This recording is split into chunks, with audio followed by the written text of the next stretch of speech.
Welcome to another broadcast from mindyourhealthcast.com. I decided today to take a little bit of a side trip.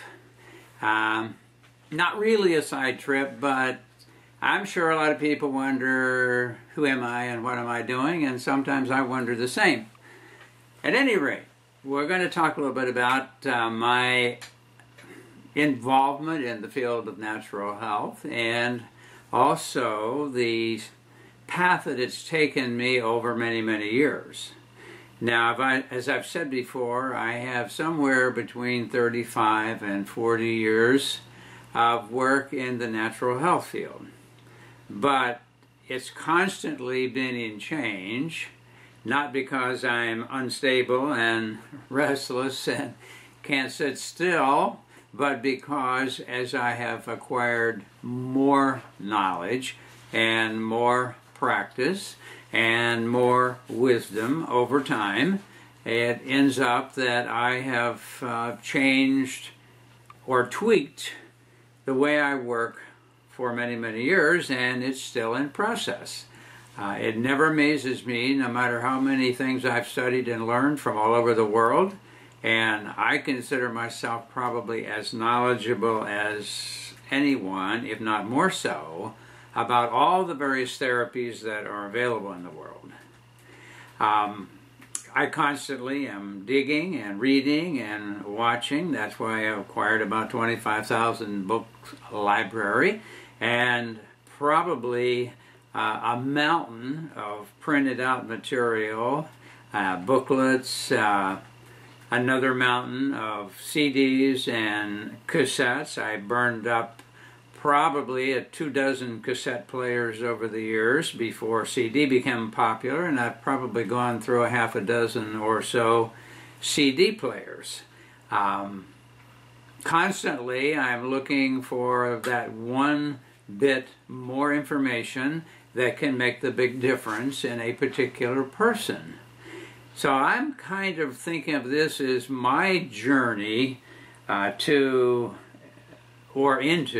energetic medicine. And it all began, well, didn't all begin, the journey began back years and years ago. Well, you know, when I was in high school, my bend, and when I first got out and started college, my interest was science and chemistry and physics primarily, but especially chemistry. And so that led me to start my education in a certain direction. But at some point along the way, I took a turn toward theology. Became very knowledgeable, and it's ended up studying Greek considerably to read and write it, some Hebrew, some Aramaic, and did a little bit of work with some of the other ancient languages like hieroglyphics and some of the more ancient forms.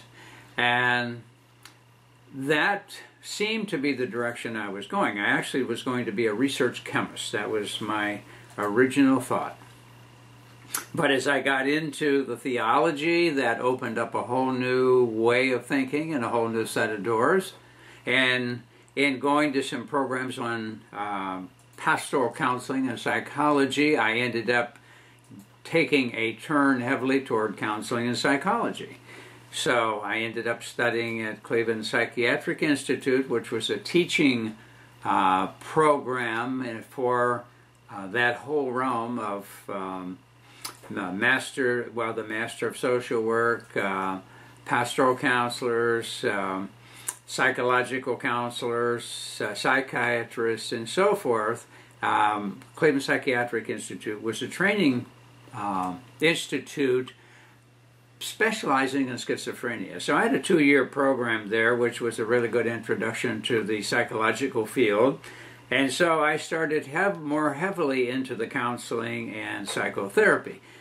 On a trip to New York City for a program called Hypno-Operant Conditioning, which was the combination of hypnosis and operant conditioning for behavior change, One of the psychologists had gotten very excited about having talked and studied some with a doctor who introduced him to the field of bioenergy and biopsychological issues by the actual person who he was introduced to. His work was Dr. Wilhelm Reich, which I've mentioned before.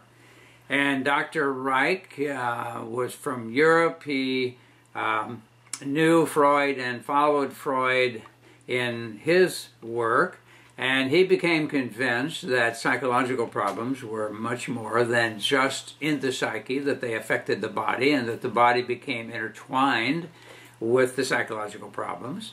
And so he developed a field of therapy he called orgone therapy, which has to do with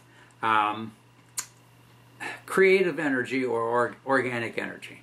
And he said the body's muscular system becomes involved in the defensive network of your psychological problems and causes chronic tension in muscles, which reduce energy to those muscles, ends up leading to physical problems as well as the psychological. And hence, if you're going to reverse it, you must deal with the physiological as well as the psychological.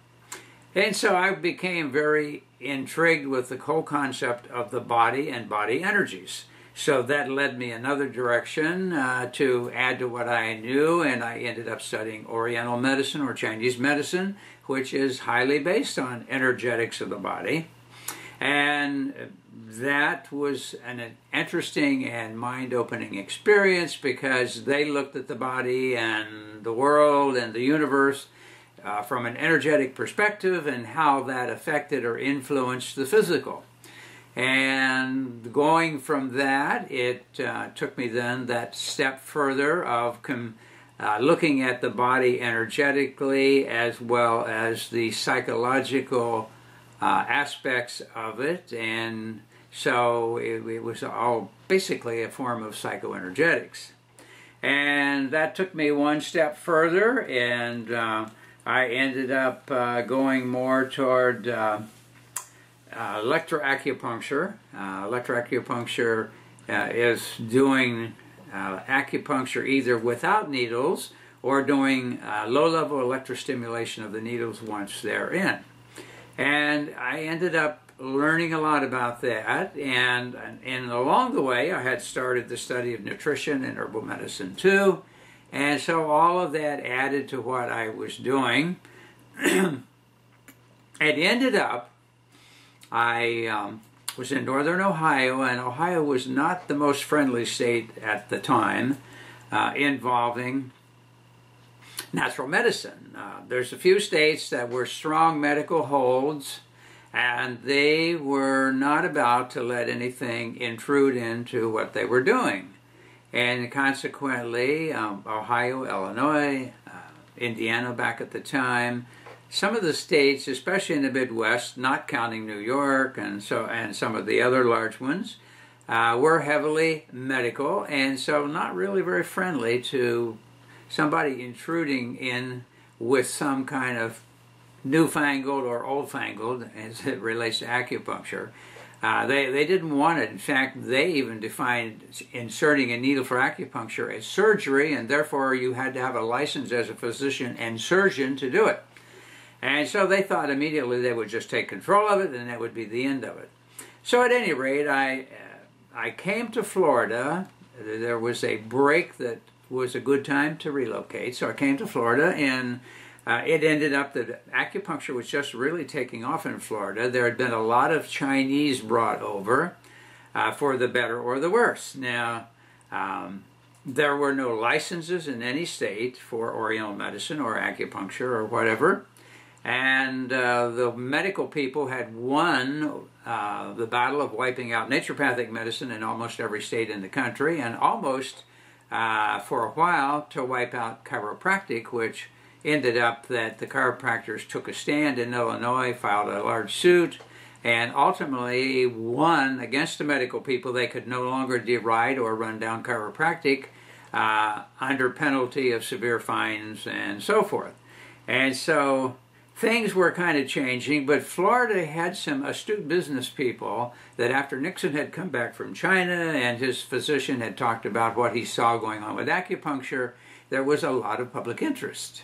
So some businessmen brought some Chinese people over, opened some clinics, hired a retired physician who had a license to sit in the clinic and read over the day, while these Chinese people that he knew nothing about, or what they were doing he knew nothing about, were sticking needles in people. And it was growing. And so I came down right at that time when it was taking off. And it wasn't too long after I came that a couple of things, I started doing more biochemic things here because I'd learned about a biochemic system that does some basic measurements from urine and saliva and can set up an interesting program, and having really good success with it. And so anyhow, from what I had learned from the acupuncture and Chinese medicine, I was able to implement, as long as I worked with electronics as opposed to actually inserting needles in people. But it wasn't long before there was such an interest that it ended up that we were able to get a law passed in Florida to license acupuncture and Chinese medicine, and has continued from that time forward. I think the first law was passed way back in 1982 or 3. Actually, it's 82, I think, but it took a while to get it implemented. And so the whole thing took off and has grown until now. It has become a profession in almost every state in the country, as far as I know. So anyhow, that I was into that direction. I was doing biochemistry, work with people, and nutritional work, which is involved with that. And then I added the electro aspects of Oriental medicine and healing. And of course, it opened my eyes to a lot more in terms of the body and electricity and frequencies of various sorts and how they affect the function of the body. And so it just began to grow more and more. And so I heard about a German system. Well, actually, I started with a Japanese system. It was called Raido-Raku, and it had to do with electronically measuring on each of the fingers and toes the meridians, and from that determining which ones were too high, too low, and then treating either with needles or electricity. And of course I like the electricity part of it, and that would rebalance the meridians, and the people would tend to get better in many cases, but a lot of cases they didn't. We would correct the meridians, they would read good, the next time they came back they would be off again. And that's when I had gotten to the point that I'm thinking, wow, something else is involved. And about that time I heard of the Germans. The Germans were doing something that they called German Energetic Medicine, or GEM for short, based on the work of a German doctor who was dying of cancer at age 41 and told there was no way he was going to survive it. It was terminal. And he started looking for something else. He had been teaching medicine and also had an office that worked with people. And he didn't want to buy the idea that he was finished at age 41, so he started studying heavily into Oriental medicine and became very good at that. And suddenly got this brainstorm. He said, well, if the Chinese are accurate that there really are pathways and that they do have these points called acupoints, then they ought to be measurable electronically. So he went to a manufacturing company, had a piece of equipment built called a diatheropuncture, and started measuring all the skin, basically, and he would find certain points on the skin that the reading was significantly different, and so he would plot those out and found that these were actually what the Chinese had discovered as acupoints. So he started then using that to measure these acupoints and grew into a system. It was originally named after him. It was called EAV, electroacupuncture, according to Vol. And that then grew, and he discovered at some point electronically they could measure whether a herb or homeopathic or a nutrient or whatever was helpful by measuring the person with this substance in the circuit, and if it improved the reading, then he found out that that would be beneficial. So out of that grew the whole system of German, what later became known as German energetic medicine. And so that spread, and I ended up doing 7 different study tours to Germany to study with all the different doctors who had taken what Voll had originally done and expanded on it, adding different tweakings that made it better at certain areas and so forth. So then I expanded my knowledge base tremendously, and it was in those early years when I first got into Florida from Ohio that, of course, there was a time when people who were sick went through all the doctors and eventually ended up with chiropractic because no one else could help them. Well, but then there were people that when they got to chiropractic, they still couldn't be helped, and those were the sick of the sick. They were the worst of the worst. And so here I came along with what I was doing, which was something different. So I ended up getting the worst of the worst for my first patients. Now, right away, I was faced with a dilemma. Here's somebody who's been to every kind of doctor. They're still not well. Is there any possibility I can get them well? Well, I thought what I had was unique, and I had seen a lot that was going on in Germany with it. In fact, it had developed into a major factor among German doctors and spread into Austria to Switzerland, eventually over to England, and it crept around the world. But of course, the U.S., it was, the medical system here was entrenched. They weren't about, especially with the pharmaceuticals, and they were not interested in anything that was going to take away from selling drugs. So I ended up taking these really sick people and getting them well. And of course, many of them had depleted all their money at this point, and they needed to get well to function, but they didn't have much money. And so they would come in and tell me, now, I'll tell you what, if you'll give me a real break in price, once you get me well, I'm going to tell a lot of people. I'm going to send you a pile of people.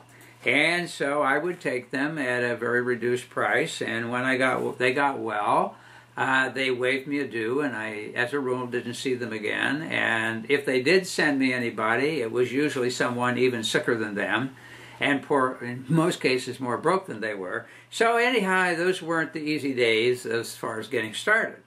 But the advantage of all of that was that I was put in a position that if I'm going to stay operating, I have to get these people well. And they've been every place else, and they've done pretty much everything that's out there, and they still weren't well. So that put me in a position that I had to really do lots of homework.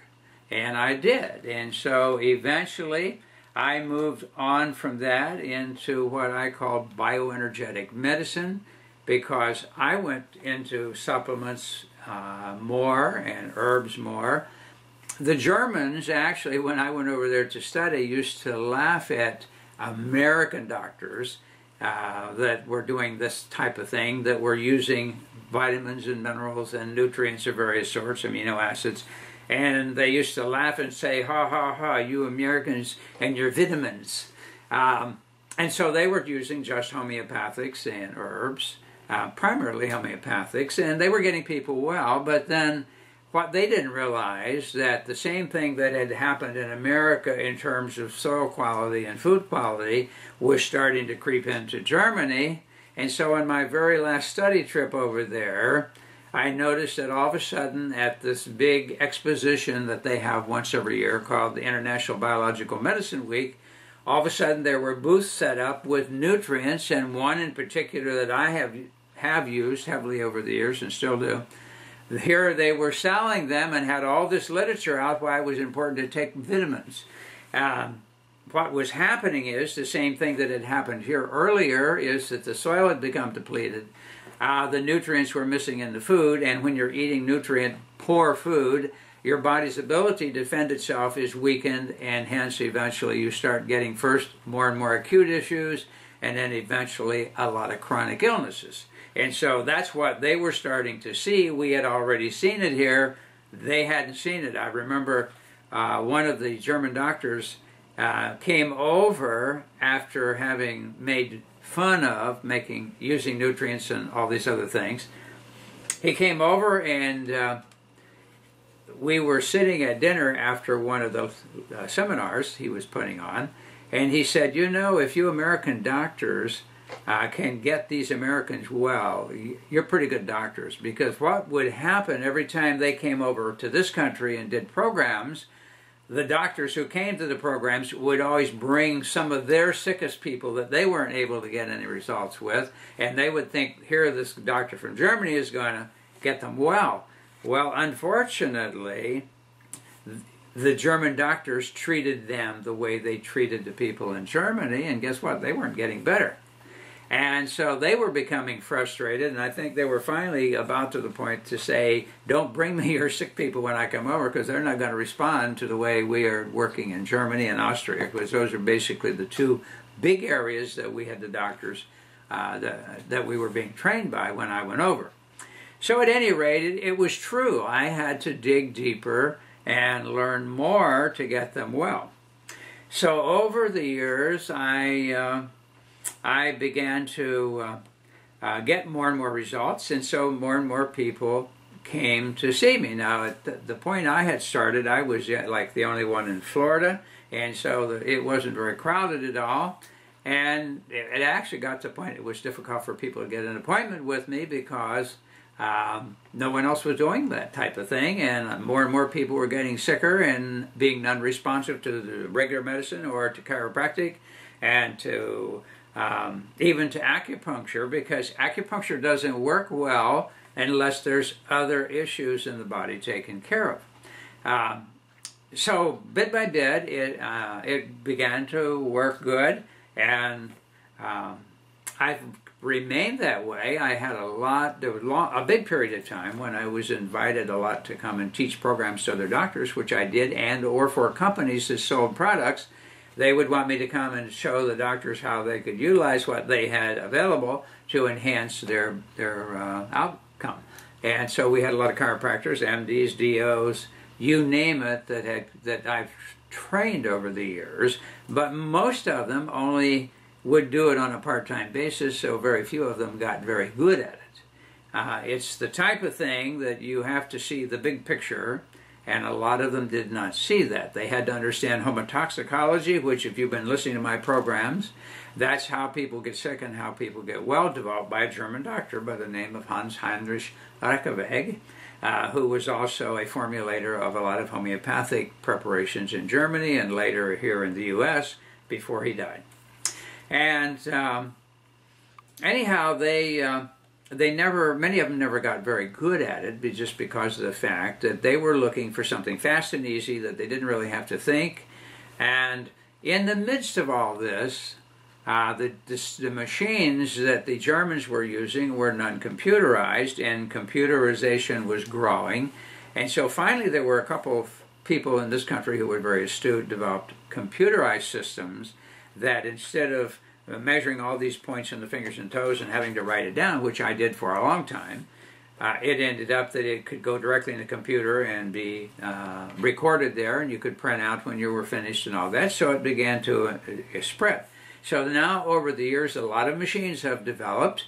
I have a museum. I used to have a museum. I sold some of them eventually. A museum of used machines, because every time I went to Germany, if there was any new development there, I ended up with the new equipment to keep up, because I needed to stay ahead, because as I noticed, people were getting sicker and sicker. So eventually, I kept expanding my knowledge. I was introduced to quantum physics and how the body works in conjunction with the quantum concept. And I have mentioned that before in my broadcasts. I don't know if you've taken notes or if you've read any of the material, but Fred Alan Wolf had an extremely good book out called The Body Quantum that shows how the body, a lot of the functions of the body, if not all of them, work according to quantum principles. And so if you don't understand quantum physics, a lot of the things that go on in the body doesn't make sense, and including the mind. So at any rate, a while back, somebody has asked me, what is it you really do? And I've been giving it a lot of thought. What would I say that I really do now?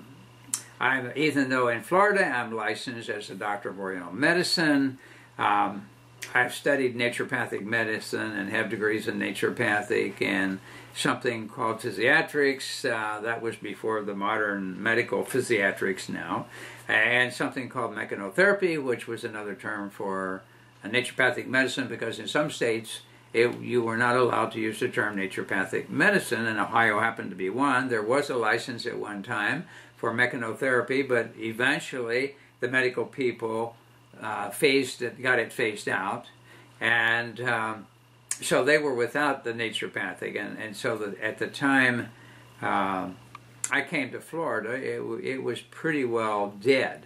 But there were schools that taught it, and there were some states that you had a license that was called a doctor of mechanotherapy, but it really meant physical medicine. But they did a lot of things. They did some homeopathy, they did nutritional work, some herbal work, and massage. If they didn't do it themselves, they recommended it. Manipulation of the body, like osteopathic and chiropractic. So actually it was a very comprehensive program. It was a 5-year program, which is beyond pretty much all the medical programs. It was a 5-year, about 5,000 hours. Most of the medical programs are anywhere from 38 to 4,400 hours. And it was an extensive program, but it was very comprehensive and gave you a tremendous understanding of the body. So, having had all this background, I began to just think about what am I? How would I describe myself? And just newly, I came up with what I would say, I guess this is what I really do. I am a quantum bioinformational, cybernetic, energetic medicine practitioner. Quite a mouthful, but it pretty well describes what I do. And if you look up all those terms, you'll get a general idea. Now, I'm always picking up information, and along the way, I've looked at probably everything that's been done, from electromagnetics to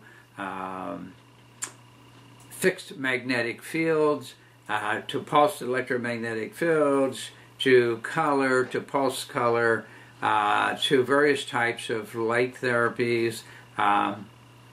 You name it, I've studied it and done it, including laser and all these things. So basically, I don't think there's much of anything involved in the field of medicine, both from the natural side or otherwise, that I'm not familiar with or had training in.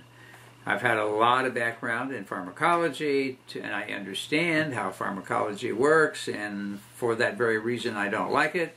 I understand how herbs work, and unfortunately herbs have the capability of being used both ways, either allopathic or homeopathic.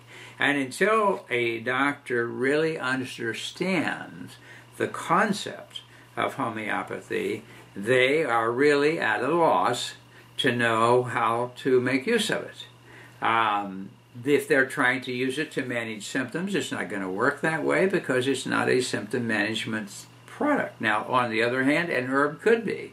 It all has to do with the energetic status and the dilution level of a substance, such as an herb.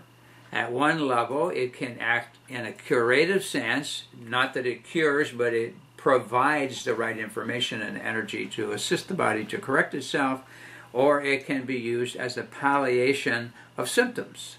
Unfortunately, modern medicine has moved into the stage that they are selling palliative or palliation therapy, meaning they want to make you feel better.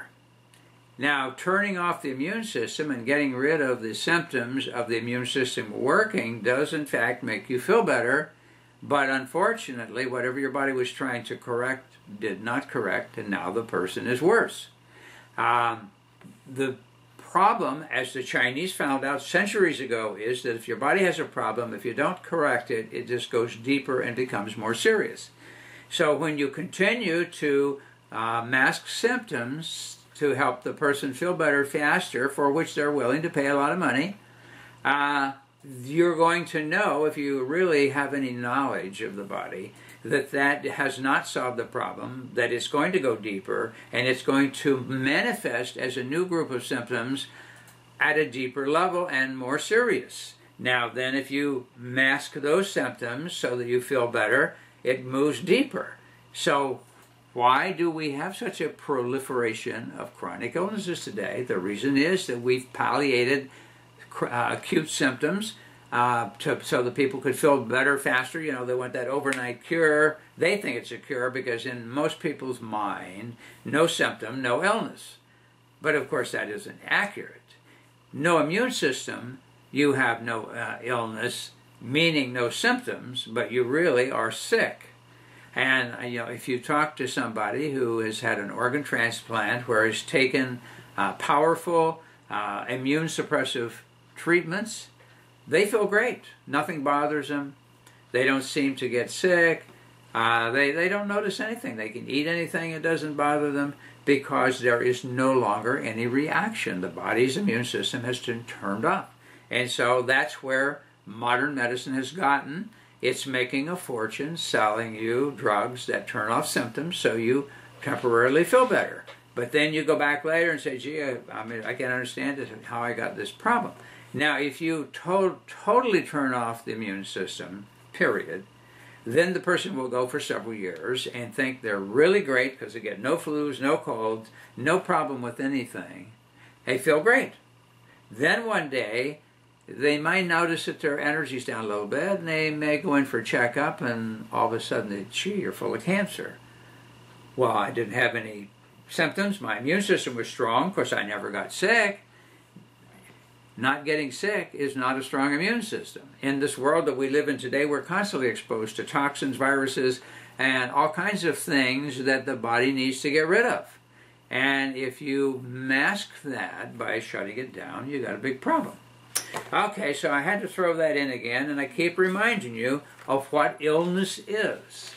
Illness is the body having been influenced by some type of toxin, and if it's up to par, it will have a short-term response, sometimes very intense. Then it will get rid of it, and that will be the end of it. That's the way it's designed to work. However, there is another factor, and that is, does the body have the correct nutrients, and in particular, the elements or minerals to work properly? Because everything in the body requires a group of elements, either as a major or a cofactor, to make things work. For example, if you have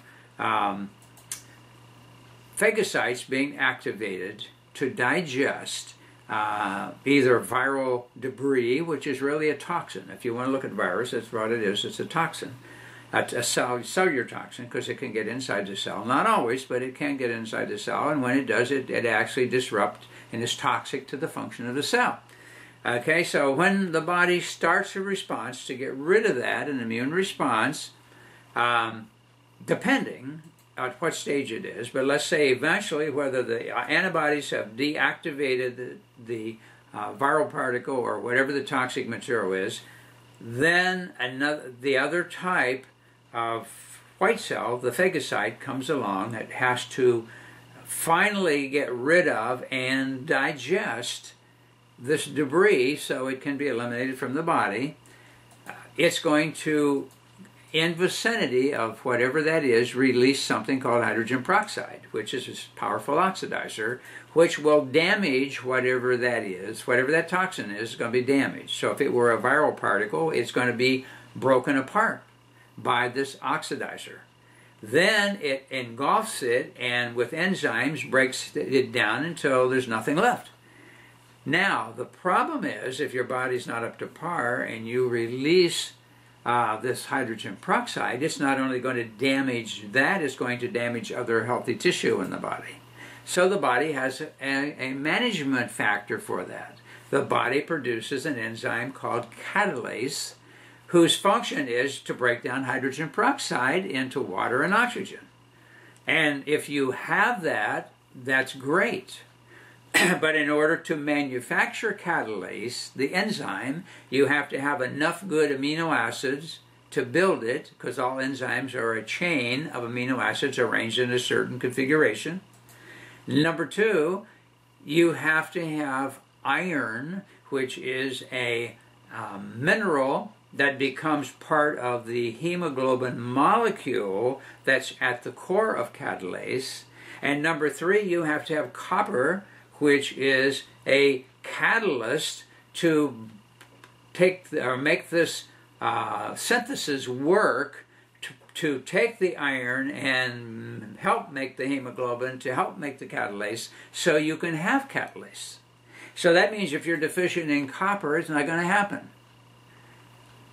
If you're deficient in iron, it's not going to happen. Okay, so if you don't have catalase, every time a phagocyte releases hydrogen peroxide, guess what it's going to do? It's going to cause collateral damage to healthy tissue. So after a while, you're in big trouble if you don't have copper. But whoever hears much being said about copper? A few years ago, because when they had copper piping, everybody's saying, oh, we must be getting too much copper, so we got to quit doing supplements that have copper in them. So basically, you have to understand what's going on in the body if you're going to do the job. So getting back real fast to the disease idea, the idea is, number one, we must have nutrients. This was proven way back late 1800s, early 1900s. We've talked about that before. You have to have nutrients in the soil. And they have to have the right bacteria and the right products, something called the humic acids, in particular fulvic acid, to chelate the minerals out of the soil and out of the clay, and put them in an ionic form so they can be absorbed into the plant. And then when we eat the plant, we get the minerals along with the fulvic acid, which get in our body. The minerals are released to do what needs to be done, and the fulvic acid chelates a lot of garbage out of our body in the exiting. Now, so that's important. But if you don't have the soil, then that doesn't happen. Or if the nutrients are missing from the soil, it's not going to happen either. And so our over-farmed commercial properties, or farms, have been depleted. And plus they put so many pesticides, they're going to kill all the bacteria that have to make the humic acids. So now you have a second problem. You eat that food, you become nutritionally deficient. You can't carry on all the things that need to be done, including immune function. So now you're in trouble. Then if you add to it, the other issue of all illness is toxins. That was again established way, way back. Those toxins in the body are going to be a big problem because your body can't get rid of them because it doesn't have the proper nutrients to do that. So even an acute problem becomes a problem. Your body can't clear it out or keep it from even being a problem. And if you can't do that, then it becomes chronic, and then you're in worse condition. And of course, the main toxins in our society are all the chemicals we're exposed to, and the viruses, which really are a toxin. They get into the cells, they're toxic material to the cells, and or toxic emotions. Now, we don't even have time to talk about that, and that's not even part of what I was talking about today, but I'm laying the groundwork to say it's lack of nutrients plus too many toxins, emotional and physical, leads to disease, acute or chronic. And chronic only means the body was unable to take care of the acute, and therefore it lingers on and becomes worse and becomes chronic. That's where we are today. I mean, anybody who would argue we don't have more chronic illnesses than ever, they've been blind for a long time. They got their blinders on. Because in spite of all the wonder drugs that take away symptoms, the people are getting sicker and sicker. Okay, so when somebody comes to see me, what do? Well, there's two sides, the analytical side and the therapy side. The analytical side, I look for bioinformation from the body, and that's some of these special pieces of equipment that I mentioned, the computerized, that can read the body and can help find all kinds of toxins and so forth, and what organs are most stressed, what meridians are most upset. I mean, these are all things you can find out. That's information. Machine does not cure you. It doesn't correct you. It's your knowledge of what to do with that information that makes the difference. Now, a lot of people have machines that are on every corner almost anymore. Nutritionists have machines that can pick out nutrients and all that, but it does not systematically help you to understand where the body is, what's happening and what best is going to correct it. So that's one of the things I do. I can do biochemistry. I mentioned the one I did for years, and there's ways to measure what's being thrown out in the urine and saliva of your body that can give you a picture of how your carbohydrate metabolism is, your fatty acid, your proteins, and how toxic the blood is in general. And then it gives you information about setting up a program. There's something called body composition analysis, which we utilize a lot, which measured you by impedance and can tell you about intracellular, extracellular water, which is extremely important, and we don't even have time to talk about why. It can tell you something about the fat percentage versus lean muscle mass. It can tell you something about body mass index. But really importantly, there's two factors that are extremely valuable. One is called phase angle, that tells you how rapidly cells are dying off in your body. Is your body coming apart, literally, and how fast is it coming apart? And there is a critical number that below that people are not likely going to recover, and I'm convinced of that because I've seen it before.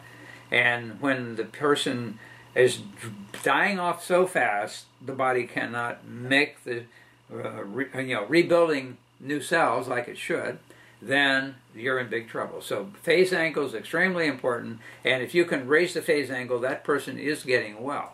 And I have to say that some of the American Indians that we have here in Florida have some of the highest good numbers from both phase angle and the second major thing, which is called parallel capacitance, and that tells you about how good the cell membranes are, and the cell membranes are where the electropotential is held that keeps the cell functioning properly, and when it drops is when the cell can become malignant. And so those are important factors that you can tell from that, and I like it. I've used it over the years, and I think it's a very good piece of information. We work with something called a DPA, which is a digital pulse wave analyzer, which is based on heart rate variability. And there's algorithms that can tell you if the arteries are getting too stiff, if you've lost your dichrotic notch, which has to do with the arterial expansion and contraction properly. You can measure how old the circulatory system is in terms of biological age, and you can tell how they're impaired in terms of circulation. So that's something that I do, and as I say, it's based on heart rate variability, very accepted in the medical world, the scientific world. And the ACG, which hardly anybody knows about, which is acoustic cardiograph, was actually designed in the 30s before the electrocardiograph, and it measures heart, muscle, and valve function, how well they're functioning. And the interesting thing about it is that it can tell you, is the liver affecting the function of the heart, is the kidney, is the lungs, is the gastrointestinal tract. There's a reason why that happens, but those all infect. So sometimes somebody said, well, I have a mitral valve problem. Well, then we would know, and you can verify it with the acoustic cardiograph, whether or not that's really true, number one, as there being a problem, or is it because of something in the body. And there's a way of differentiating that to say, okay, well, the liver gallbladder is really upset. That's why that valve isn't working right. And if you correct that, then the valve starts functioning properly, because there's all these energetic connections. Getting back to what I said earlier about energetics. So the ACG was doing great, and then along came the electrocardiograph. All the people became enamored with it. It only tells you about electrical impulses in the heart. It does not tell you anything about the actual heart itself and how it is affected by function of the body. So if you have, as I say, a bad kidney problem going on, it can affect the way the heart functions. If you have a bad lung problem, it can affect a bad gastric tract, and you're eating the wrong foods, or you've got a lot of problems going up the gastric tract, it will affect the way the heart functions. And that's very little known knowledge, and people aren't too interested in it, especially in the medical field. Therapy-wise, we use all the homeopathics and some things beyond homeopathy, which hardly anyone knows, but very good information. We use clinical nutrition. I use herbal medicine, but in a homeopathic way, not in a allopathic way, meaning we're not trying to manage symptoms, because you can take an herb, and if you raise the dose high enough, it's going to turn off things in the body, the same as any other drug, And if you think back, the very early pharmacology of medicine was herbs. That's what they were using. But they found they could make more money by creating a synthetic molecule and patent it, and therefore they could charge whatever they wanted and make a lot more money. So that's why it fell by the wayside, which is unfortunately for them has come back strongly. So now they are actually selling some herbs and calling it herbal medicine, which before they said was totally ridiculous. There's no studies, they're not safe, blah, blah, blah. And now they all of a sudden are doing it. There is a PDR of herbal medicine put out by the same company that puts out the PDR for all the allopathic drugs. And it's for MDs to use. And they seem to have suddenly coughed up information from way back, which they said never existed, to prove that they have monographs showing efficacy and safety, which they said before none of that existed. Okay, so then I do a lot of acupuncture. Could be done with needles. Electroacupuncture I think is really good.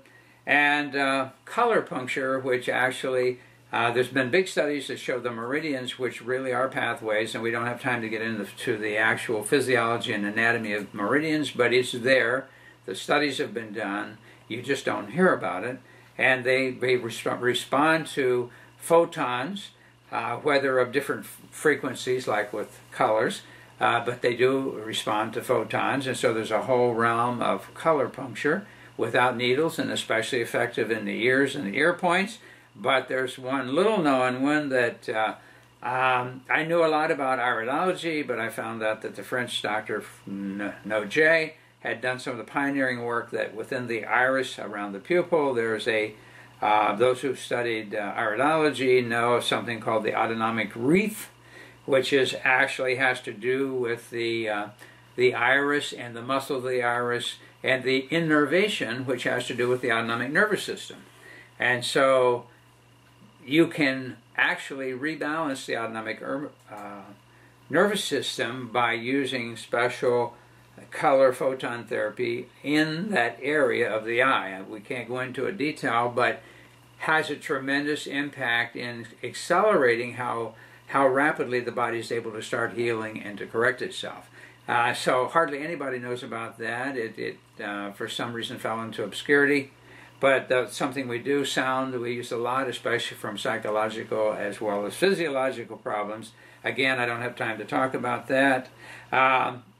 And so that kind of is the way that I've ended up getting to, and that's why I'm saying I'm into quantum bioinformational cybernetic energetic medicine, which is a very vast realm, but in fact is very accurate about what we do, because cybernetics have to do with feedback systems, and that's what we're doing. We're helping correct those, and we're using the feedback system to understand where you are and what to do about it.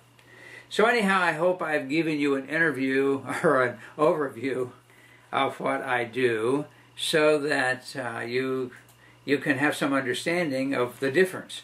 I have to say that still we are able to get people well that have been everywhere, and all the things we predicted a long time ago, that the brain can in fact grow new neurons, is now being shown to be true. That the brain can reorganize itself, called neuroplasticity, is now proven to be true. This is all stuff coming out of regular medicine.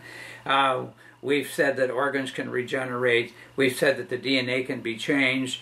All of this stuff is now coming out. It's now proven that all they thought they knew about DNA was really not real accurate, and that they don't still totally understand about it. They found out about mirror neurons, which almost no one has said much about in the brain, and how important that is in rehabilitation and causing neurogenesis, which is the growing of mirror neurons. And it just goes on and on. The information is out there, but it's all scattered. And of course, one of the guys, which I've mentioned before, who's brought it together, was a researcher, his name is Dr. James Oshman. It's called Energetic Medicine, the Scientific Basis. He's compiled all these studies that show that what we're talking about right now has a basis in research, and therefore in fact. And his second volume, which is Energetic Medicine in Therapeutics and Human Performance. Between those two books is huge amounts of scientific data that support everything that we've just been talking about. And I could give you other books. I've mentioned Becker before, Robert Becker. Some of his material is outstanding.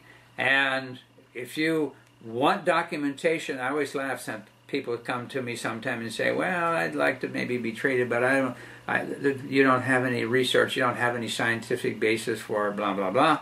And I say that's baloney. If you want it, I'm not going to sit here and try to convince you. You go read it from somebody else who has the credentials in research and has compiled all of it together, and it's all come out of regular science, not from me.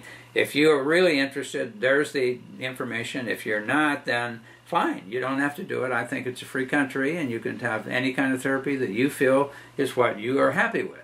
So I don't try to persuade people. I've even had patients come to me, or potential patients, and say, convince me. And I say, sorry, I'm not going to try to convince you. If you came by recommendation and the person's recommendation you don't feel that good about, then it's probably not for you.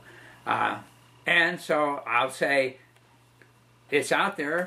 Go read it. The books are available, and you're not getting it from me. This is an outside source telling you what it is, how it works, and what the science is behind it. If you want it, fine. If you don't, fine.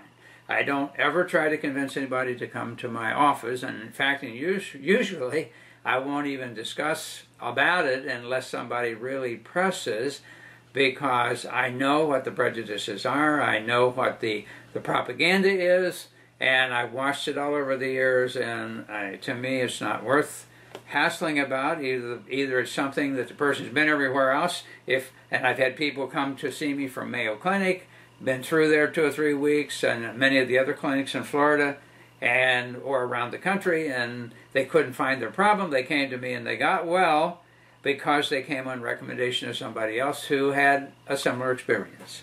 Anyhow, we've come to the end of our time, as we always do, in fact beyond. It was nice talking to you again and giving you some information, but I thought I've been doing all this blabbing for the last couple of years or so, that maybe you might want to know a little bit more about me, my background, and kind of what I do. It was nice to be with you, and we'll look forward to seeing you at our next broadcast. Don't forget to go to the website, mindyourhealthcast.com, peruse through the pages, and there's a lot of material in there if you have the time to just go through. Otherwise, until our next broadcast, don't forget, mindyourhealthcast.com, and you can, as I say, click a link from that over to Alternative Health and Prevention. We don't have a tremendous amount of information. I think sometime in the next several months we're probably going to do some major renovation of all of that. But in the meantime, it at least gives you a contact point. And until the next broadcast, be healthy.